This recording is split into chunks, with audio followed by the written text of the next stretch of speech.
Bom dia, meu amigo, bom dia, minha amiga. Eu sou o Saulo Monteiro. Está começando mais um episódio do nosso Café com o Espiritismo. E eu quero te perguntar como você está hoje, hein? Eu desejo sinceramente que muito bem, viu? Mas olha, se não foi possível estar bem, calma. Faz parte do ciclo, não fique mal por não estar bem, por favor. Gente querida, chegou para nós mais uma semana de reflexões em torno de O Livro dos Espíritos. E hoje eu parto de uma curiosidade que tem muitas aplicações na teoria geral do Espiritismo. Sempre me pergunto por que a palavra evolução não aparece na obra de Kardec da maneira como convencionamos tratar nas instituições espíritas. Você deve ter ouvido já algumas vezes termos como espírito evoluído ou evoluição espiritual. Pois é, esses termos traduzem quase sempre uma importante ideia espírita, que é a de progresso. Mas desse jeito, com esses nomes, eles não aparecem. E eu queria entender o porquê de Kardec não usá-los. Vou dividir o nosso comentário de hoje em 3 momentos para isso. No primeiro, veremos a diferença entre progresso e evolução. No segundo, vou comentar a aplicação que, a meu ver, é a mais importante desse conceito. E no último momento, vou tentar entender com vocês qual é o critério de progresso que o Espiritismo admite. Nosso primeiro aliado será logo o dicionário, onde lemos como significado de evolução o seguinte: transformação gradual ao longo de um período. Já a palavra progresso significa adiantamento, desenvolvimento. Repara que não é a mesma coisa? No francês, o termo usado por Kardec queria dizer sobre o desenvolvimento das potências que a alma humana já possui em si, por natureza. Evolução pode dar a entender que o espírito é alguma coisa hoje e que passa a ser outra amanhã, assim como evoluem, por exemplo, as espécies materiais. E não é isso. No ser espiritual já há tudo o de que precisamos para o caminho do progresso. Ele não se transforma, porque ele já é. Ele se adianta, ele progride. É o que lemos no item 779 do Livro dos Espíritos. A força para progredir aure o homem em si mesmo, ou o progresso é apenas fruto de um ensinamento? O homem se desenvolve por si mesmo, naturalmente.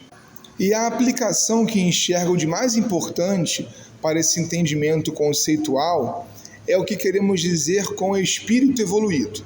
Aqui nesse segundo momento, eu quero ver sinceramente se você concorda comigo que essa passa a ser uma expressão de distorção da teoria espírita, porque fica no campo de uma outra natureza. O ser superior fica parecendo, quando falamos assim, espírito evoluído, alguém diferente de nós, feito de uma outra coisa, que vive em um outro espaço.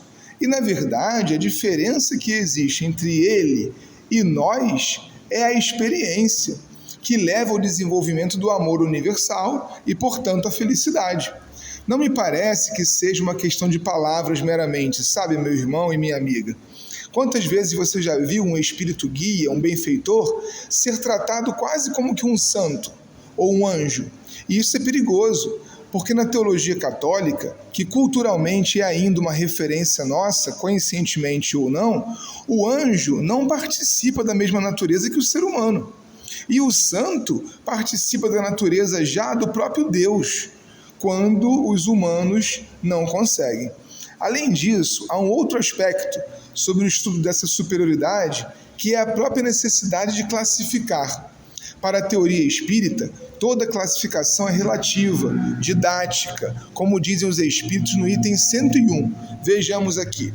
A classificação dos espíritos se baseia no grau de adiantamento deles, nas qualidades que já adquiriram e nas imperfeições de que ainda terão de se despojar. Esta classificação, aliás, nada tem de absoluta.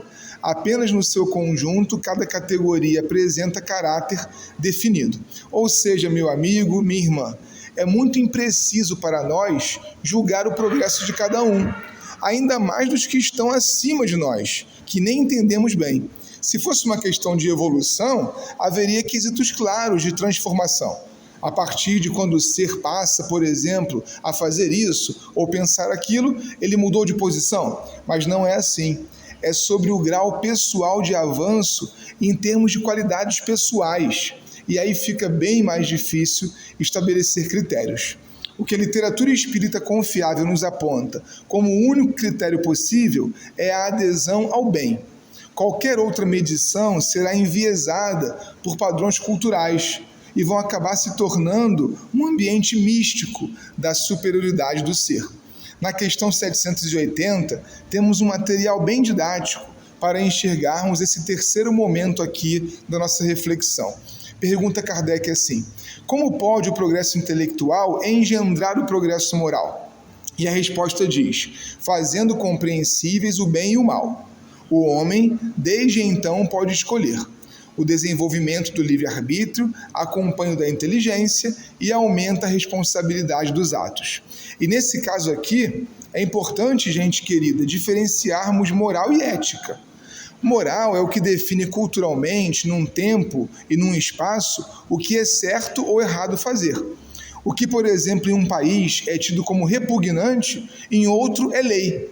Já a ética é sobre ser bom ou mal para si e para outrem. A ética parece ser universal. Todos e todas, todes, sabemos o que é e quando é o mal. Seja para um sentimento, seja para a sociedade, seja em uma instituição, em qualquer país, bom será bom e mal será mal. Nesse sentido, a teoria espírita trabalha com a ideia de progresso a partir do cumprimento do bem. A noção universal e plantada no coração do ser, desde quando ele é. Não somos avaliados em nosso progresso espiritual pelas questões culturais ou por pautas de costumes, mas pelo bem que criamos em torno de nós, para nós mesmos e para os demais. Um forte abraço e até o próximo Café com o Espiritismo.